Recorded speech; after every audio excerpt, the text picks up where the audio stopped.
Hello, what's up sa inyo mga ka-farmers? Magandang umaga, tanghali o gabi sa inyong lahat. Saan mang panig kayo ngayon naroroon. Ngayon ay papakita ko sa inyo ang proseso ng paggawa ng babuyang walang amoy.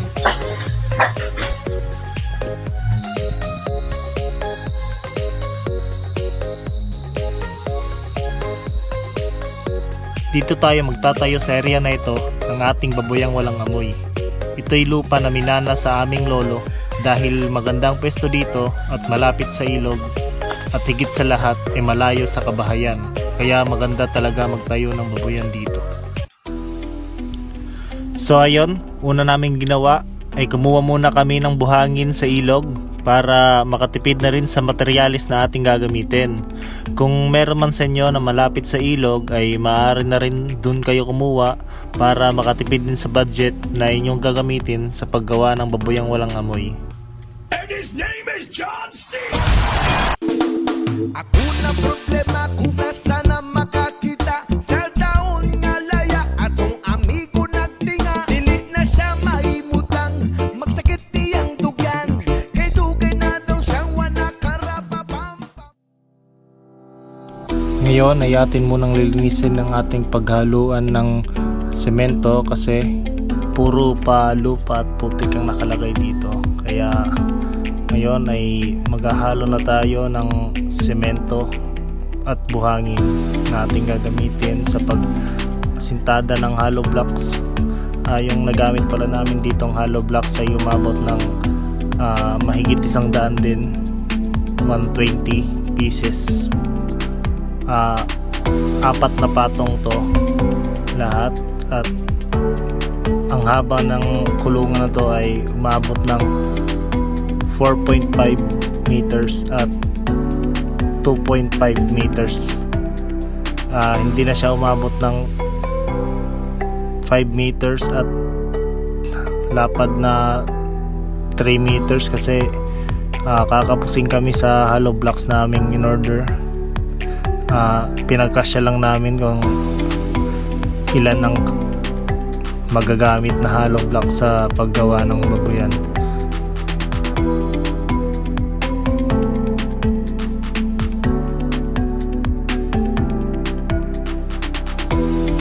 Ngayon naman ay hapon na. Inutusan ako na maghalo na ng panibagong semento namin gagamitin. Nalipas muna namin ng alas 12 kasi sobrang init kanina. Ito nga naman ngayon ay malapit na rin kami matapos. Ganun pa rin ang proseso, asintada lang hanggang maka-4 na patong. Yung tatay ko nang tumapos niyan kasi nandun na ako sa ilog naglinis ng mga gamit. Ito nga pala ang resulta pagkatapos namin asintadahin. Makita nyo ang lawak at ang sukat ng 4.5 meters at 2.5 meters na kulungan.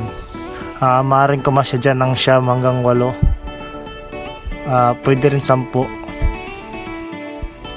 At ito naman ang dito. Ginawa na namin dito ng balay yung tawagin sa amin. Hindi ko alam ang Tagalog nito pero yung ito yung pagkakabitan ng bubong tsaka yung pinaka extension na bakod niya, kawayan para sa kulungan para hindi makatalo ng mga baboy. Kinabitan na rin namin agad ng bubong na yero, 12 feet ang haba. Hinati namin, nilagyan namin ng elevation para may singawan ng hangin at lalagyan din namin ng net yan para hindi masyado pumasok ang ulan. Kinabit agad namin kasi mainit, wala kaming mapagsilungan tuwing sumasapit ng tanghali. Day 3, hinukayang ko na rito. Umabot din to ng halos 2 feet ang lalim niyan para sa ipa. Dyan lang na part ko hinukayang kasi yung dito sa kabila yung paglalagyan ng swimming pool ng paliguan ng baboy. Dyan yung kainan, tapos dun banda yung ating swimming pool ng baboy. Medyo mababaw lang yung hinukay ko kasi hindi na namin pinaabot ng 3 feet. Kasi subok pa lang naman eh. Ngayon pa lang kami gagawa ng ganitong klaseng kulungan. Kaya yun lang muna ginawa namin kung pwede na ba kahit 2 feet lang yung lalim.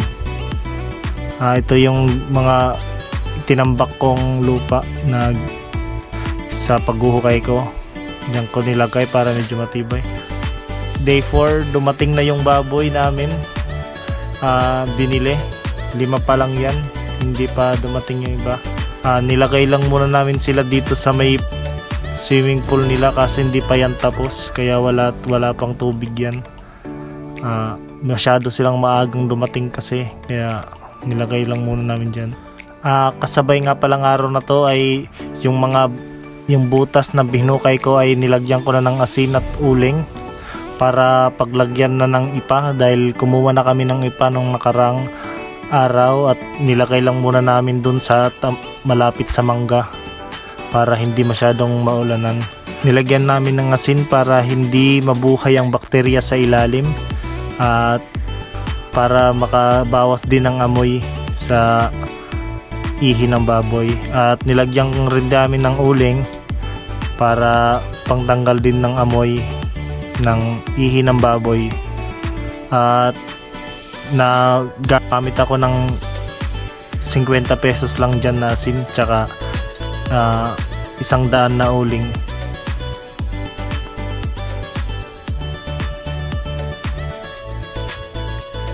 Dahil ang uling ay nakakatulong sa pag-reduce ng amoy lalo na sa mga ihi ng baboy.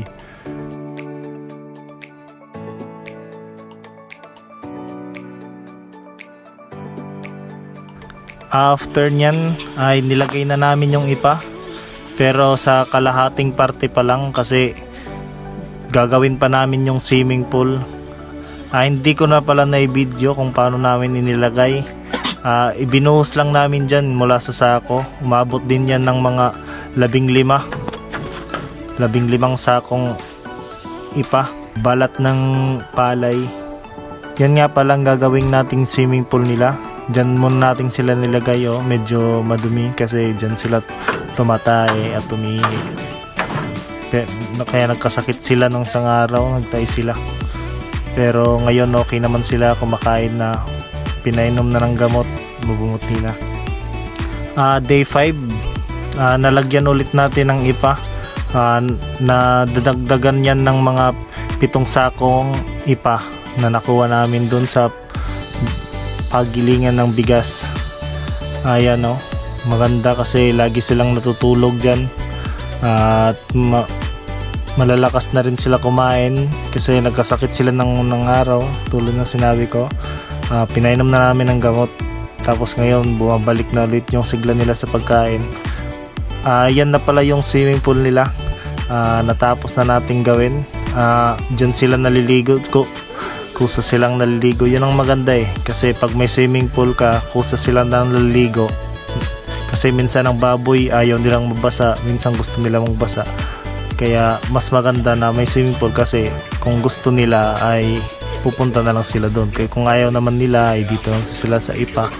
Tsaka dito na rin sila, napansin ko dito na rin sila dumudumi at umiihi. Ayaw nilang dumumi sa ipa at umihi doon.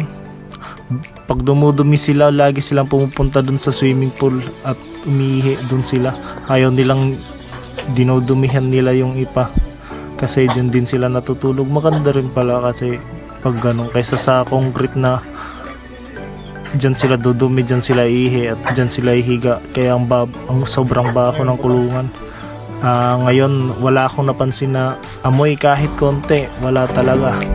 Parang walang baboy na nakalagay dito. Parang kala mo kulungan ng tao kasi walang kaamoy-amoy.